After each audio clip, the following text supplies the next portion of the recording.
Hi, it's Saul Hansel. This week on Hacking TV, Facebook announces its 10-year plan to replace everyone with bots, including podcast hosts. And I'm Steve Rosenbaum. This year, Facebook is giving a lot more tools to video producers. Then, Barack Obama weighs in on your set-top box as Verizon and Dish develop new ones. And a deal that shows what might have been the future of multi-channel networks. But we're going to start with one of those keynotes that people are in the tech world stop and pay attention to. I think, Steve, and you watched it and I watched some of it, that Mark Zuckerberg and Facebook are getting to be important enough that they're in the same orbit that Steve Jobs had been in. Yeah, it's interesting. You know, it was a long keynote and I hadn't planned to watch it, and all of a sudden it started popping up in all my feeds. Hey, it's about to start, and I tuned it in and I was glued to it. And what did you think?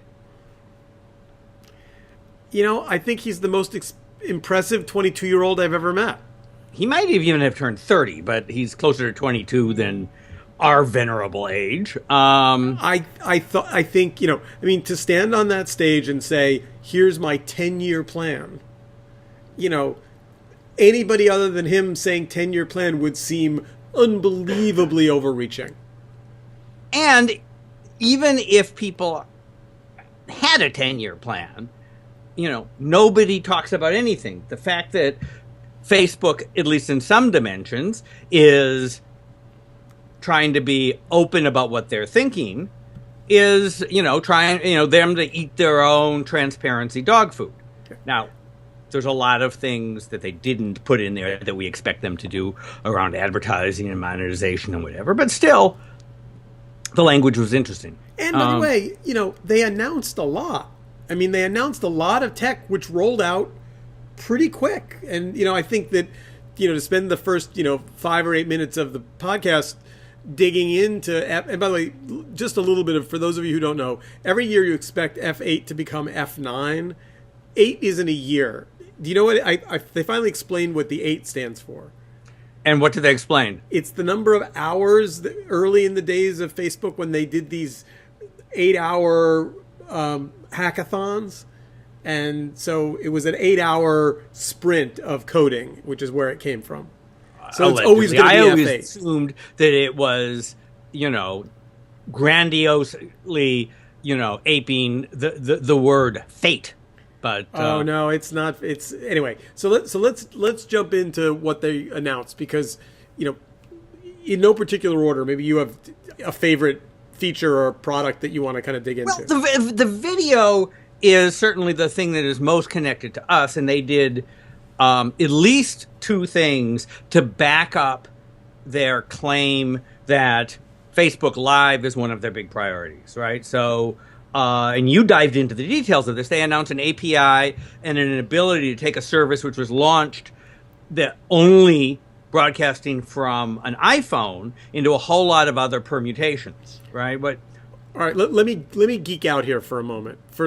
You're here, Steve. So we use a piece of software called OBS, and OBS is a free shareware product, and it's incredibly resilient and strong and interesting. And just to make clear, we as in the podcast, yes, you and I, and Hacking TV. the Hacking TV community. So when I go like this, and it switches to 2 cameras, hey, hi, how are you? And then I go like this, and it's just 1 camera, and then I go like this, and it's just you. And my ability to direct this show with a keypad comes from a product called OBS, and we knit together the screen that has the website on it with the background and the graphics and all that. There's never been a way for us to feed this live to Facebook. And in fact, until F8, the only way you could use Facebook Live was to use your iPhone. And so in one episode of the show a couple of weeks ago, I actually set my iPhone up and turned it on live and pointed it at the screen, but it was lame. And so when they announced you'll be able to take your professional video switchers, your professional studio feeds, and feed them to Facebook Live, I immediately, you know, made the little woohoo sound and went and got the code and went to my verified Facebook profile page and plugged it all in and turned it on. And sure enough, we could be, for this evening, there's one audio thing we still need to solve, so we're not doing it tonight, but we could be feeding the OBS feed directly out of our shared studio and into Facebook. And that's not an insignificant change. You know, I've got to believe that up and down 6th Avenue and around Hollywood, this is seen as a really good thing. Because what Facebook has done, at least for now, is built sort of the a priority alert system around stuff about to be going live. Yep.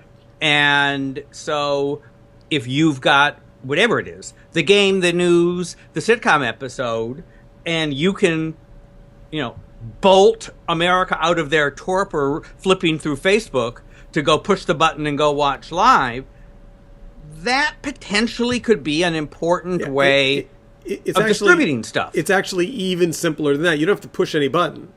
If you're a follower of CNN and CNN alerts you that it's going live, it appears in your news feed as a live feed. It appears in your news feed as a live feed, and you get alert. I mean, I get alerts. Yeah. Somewhere along the line, I followed Robert Reich, the economist, and he goes live about every 10 minutes, and I get these alerts, which I haven't figured out how to turn off yet because I mostly turn off all those alerts. So Facebook Live coming from the control room is going to make your Facebook news feed look more like live television really very quickly. We'll see how people react to it. I mean, I think that, and we're going to get to this when we talk about bots too, there's a tragedy of the commons problem here, which, and this is one of the fundamental problems with Facebook, is too many people have too many things to say, and once everybody who ever made anything you liked once can go blurt at you when they're going live, it loses the impact. Yeah, I mean, I think that's true, and I think that it'll be interesting to see what people's tolerance is. By the way, if you're going to read any one thing about live, read the BuzzFeed article, Why Facebook and Mark Zuckerberg Went All In on Live. It's well reported, it's solid, and I think it rings true on a lot of levels. I'm interested in what you thought about it. What struck me about that article was this was not a master plan. They didn't have a bunch of people saying, how are we going to compete with YouTube? Let's double down on live. They put out something relatively simple, basically copying Periscope, except it lives in the enormous ecosystem of Facebook. And it started getting really popular and a lot of interactions and all their metrics shot through the roof. So Zuckerberg said, well, people like it. Let's double down on it. And they built, from a 12-person team to a 100-person team in February and launched all this stuff, here in April. So that's a sign of sort of how this company operates, which is, I think, a little different than, say, Apple or Amazon or even Google. Right? I actually think this F8 was, for me, a remarkable release of meaningful software. Like these are one of the things that makes Zuckerberg such an interesting character to follow is he move fast and break things. He's not kidding. And if Facebook Live fell off a cliff, and by the way, there's still, I think, some questions about, I don't know how they, managed to keep porn out of it. Are they monitoring every live feed, or do they have an algorithm that says, oh, wait, that looks like a naked person, I'm going to shut that off? Maybe they do. People have been building naked person identification systems ever since the internet, right? And I mean, to be fair, they seem to know the faces of all of my friends. So, I guess probably if it looks like a human body shape and it's all the same color, you could decide that.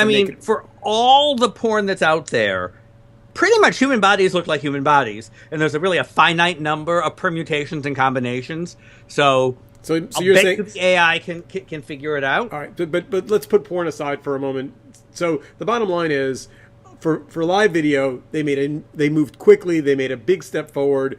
They continue to take on YouTube in ways that are meaningful and interesting. And I think you're going to see live.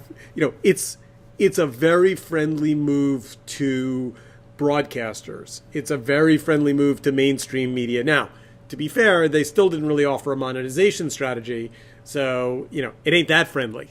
but they know that. And you're right. I mean, that's perfectly clear. They're in the advertising business, but they're under no pressure to do that first. And that's true. YouTube went on for years without any monetization. Yeah, There's but I think that we're going to get the media to give us free samples thing is going to start to run its course. But I disagree with you. I think that is an incredibly powerful and time-tested model, but we can come back to that. The other thing they're doing, though, is they're filling in the gaps. What does YouTube have that they don't have? Well, one, they didn't talk about porn, but they talk about copyright, and they introduced their version of the Content ID system that, in theory, is supposed to automatically recognize when you just record something off of HBO and post it on Facebook for, no good reason, since there's no way to make money off of it these days. Yeah, there's a lot of YouTube creators who feel like they've had their material stolen and republished, and hopefully that'll calm them down a little bit.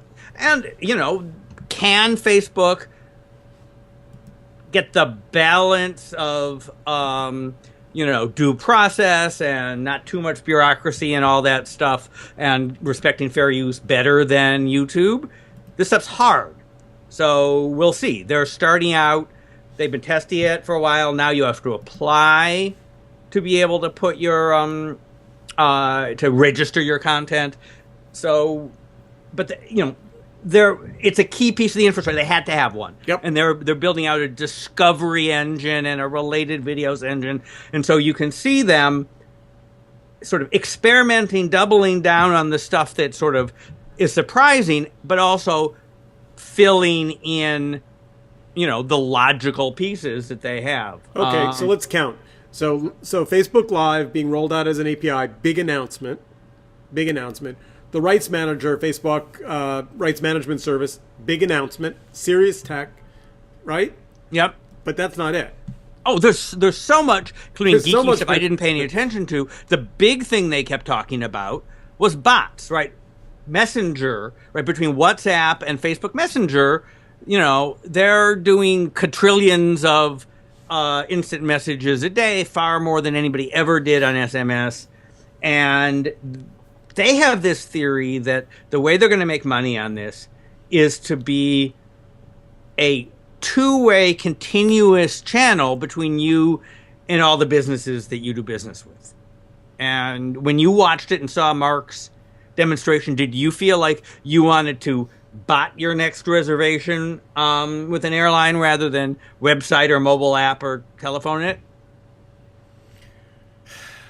Can I plead the fifth on that question? Because, on one hand, would I rather talk to someone in a foreign country who's reading a script and reading the same computer screen that I am? And basically, no, I would rather speak to somebody that's going to be customer service friendly. If they can make bots be awesomely effective, I'm fine with bots. But I'm nervous, and the early reporting on the bots that have gone live has been mixed. There hasn't been a lot of Facebook bot love. Right, and there's an interesting question about how much a company as prominent as Facebook is now can start experimenting with technology that will start out mediocre and might or might not get better, right? The thing that struck me this week, right, is you think about the transition from Yahoo to Google, right? There is something really powerful about a blank box where you get to just write what you want as opposed to having to click and navigate and fill stuff out. So you could make an argument that if you could just say to American Airlines, I want 2 round-trip tickets that don't cost too much for a week from Tuesday, and they could understand what you meant and just do it for you, that's great. But that's a lot of ifs. So the question is, am I talking to Facebook's unnamed bot, or am I talking to Siri, or am I talking to Alexa? Because they all want to talk to me, don't they? Right. And so if the idea, I mean, the interesting thing is this is sort of Facebook Messenger is a replacement for email that combines email and SMS, right? And like all closed systems, and unlike email, it is permission based and everybody's identified. So you've got, a little bit more control over spam. You have something that can be fast or slow. And you have your entire conversation with one person in a stream. So part of the idea is everything that the airline says to you is in that one stream you can go back and look up, and they're picking up the conversation where they left off.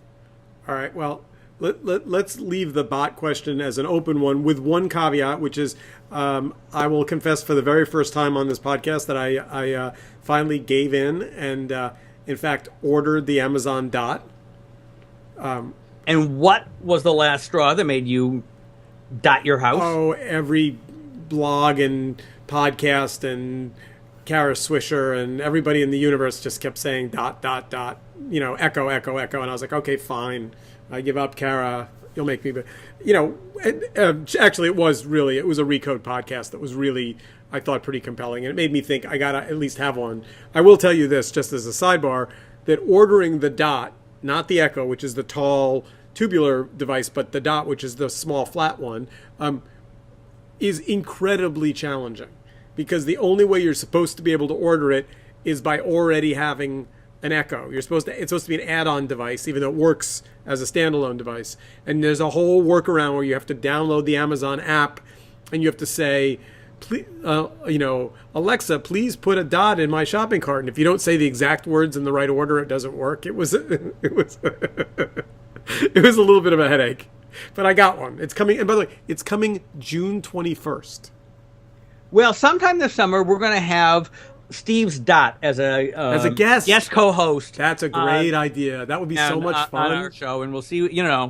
I will have as soon as Alexa is in my house, she will be a guest on the show. All right, so one other thing that we should just say now is media is an initial partner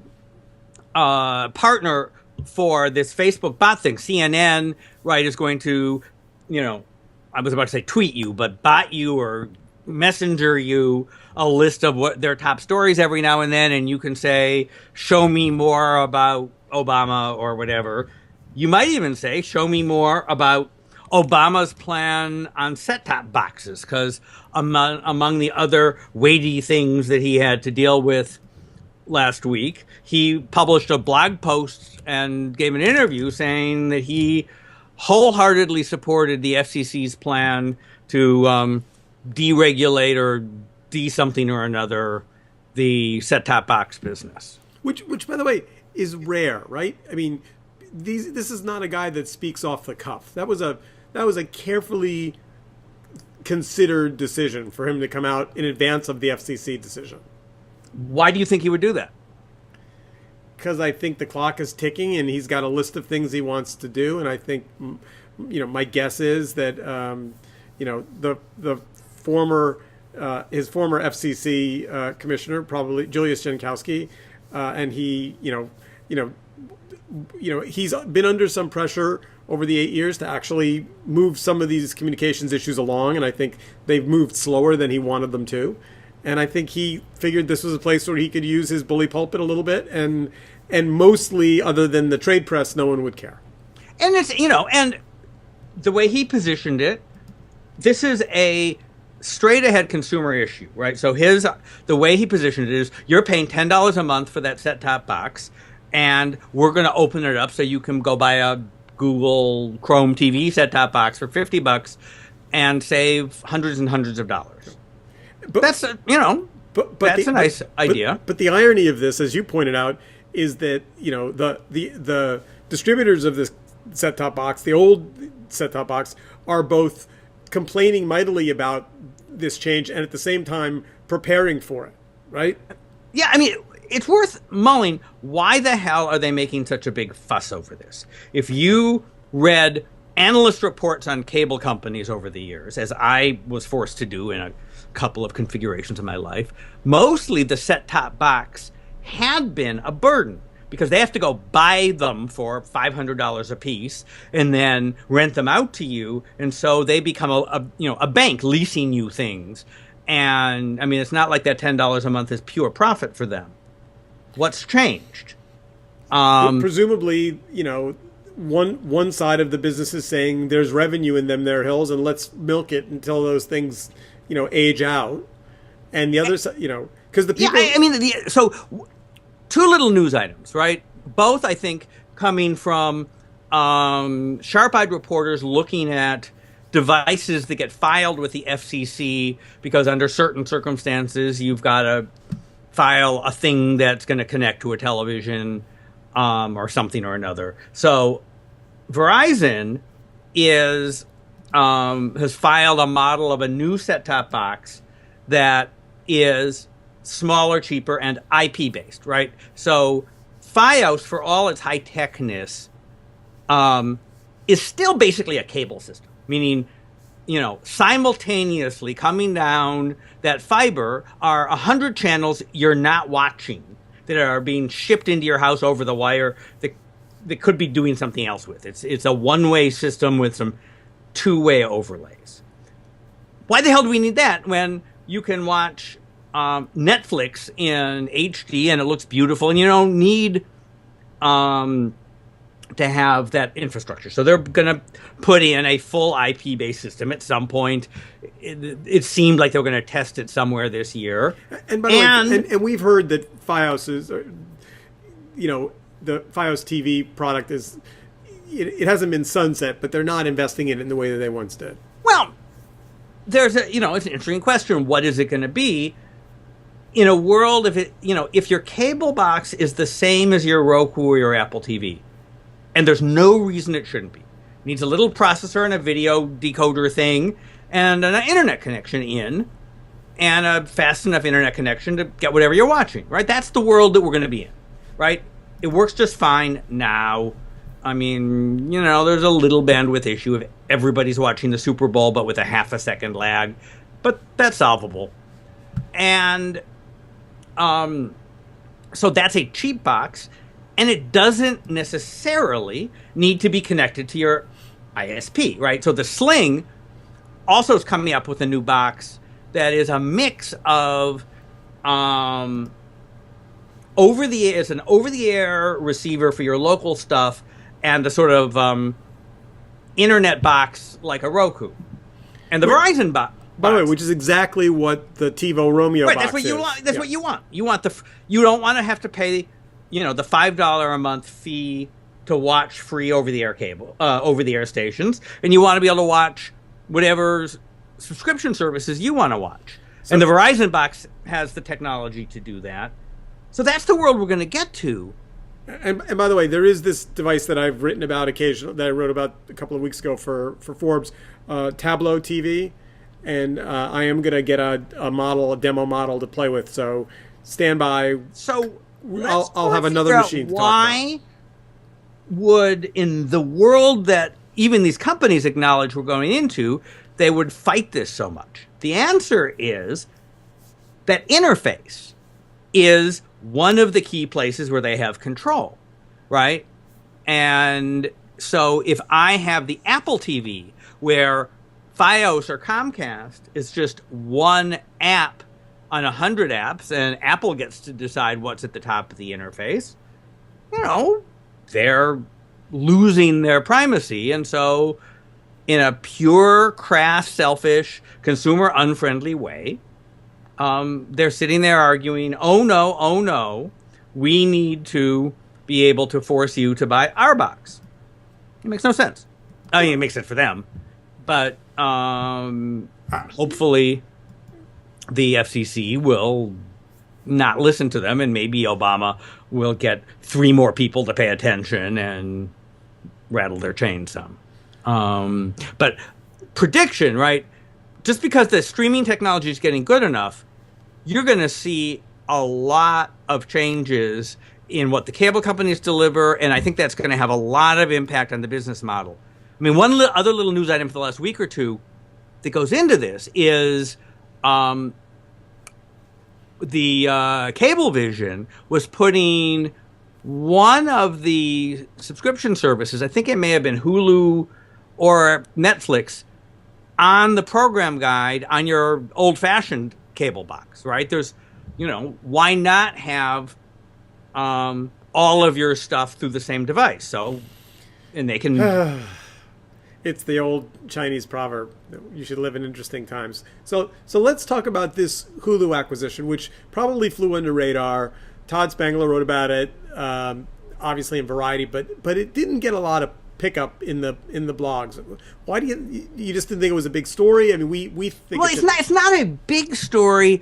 It's a little thing that is an indicator, right? So you've got Awesomeness TV is one of a bunch of these sort of Hollywood financed companies trying to get into video, right? And so you had they all started out sort of building on the YouTube infrastructure, which was, and we talked about this last week, the multi-channel network, which is a sort of unstable proposition, and Awesomeness TV, which is controlled by DreamWorks, but has investments also from Verizon and Hearst, is,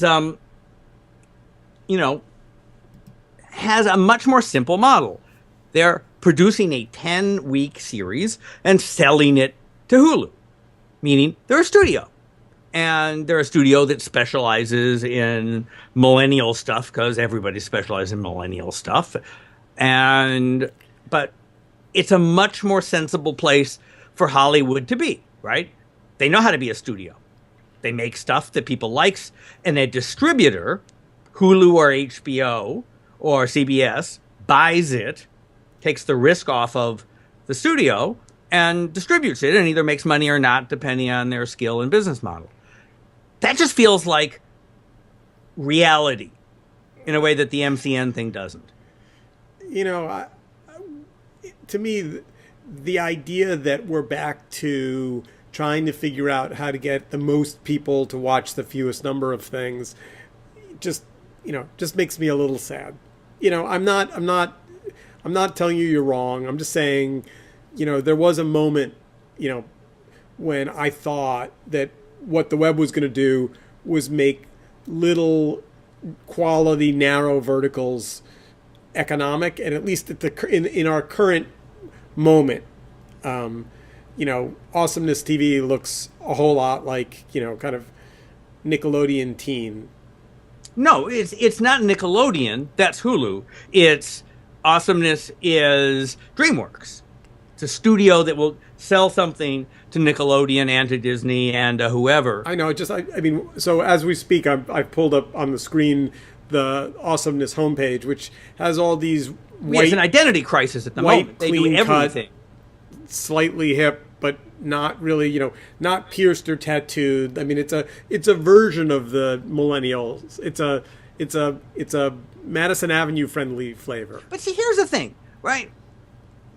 In the world that you are dreaming of, where everybody gets a chance to make something, and maybe something is of it, connects to an audience, we're not going to say to Hollywood, that knows how to make certain kinds of things, oh, you can't play. What we are saying, and what is, you can play on a sort of level playing field, at least on YouTube. But hold on. And the YouTube viewer has voted down Hollywood. But hold on. Does it not trouble you that on the Awesomeness TV homepage, there are 30 teens, and there is not a single face of color? Unless, not a... Yes! What? Nobody goes to the Awesomeness TV homepage, and... Well, I just did. Anyway. And I don't know how many people go to their damn YouTube channel. Not zero, but...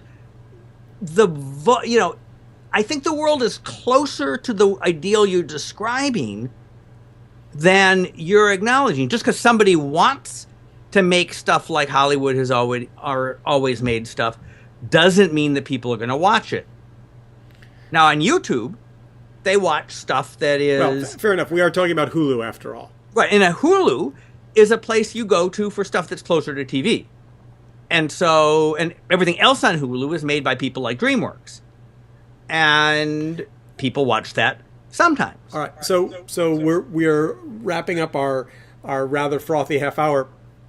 I spent yesterday about 7 hours at the Tribeca Film Festival at their interactive day, and I'm going to be there again all day Tuesday. So by next. And what was cool that you saw? Oh no, I'm just getting my head around it. So we'll do it next week. But like, congratulations to the folks at Tribeca. A lot of really interesting interactive filmmaking and thinking, and some stuff that was really troubling and disturbing and wonderful. And I'll have processed it all in my little pea brain and come out with some thoughtful analysis of it by next week. So next week we are going to hear what Steve saw of the future, and we'll read some press reports from the NAB conference about how the past is trying, to have as ungraceful an exit as possible. I will not be at NAB. All right, well, that does it. And until next week, keep on hacking. Have an excellent week.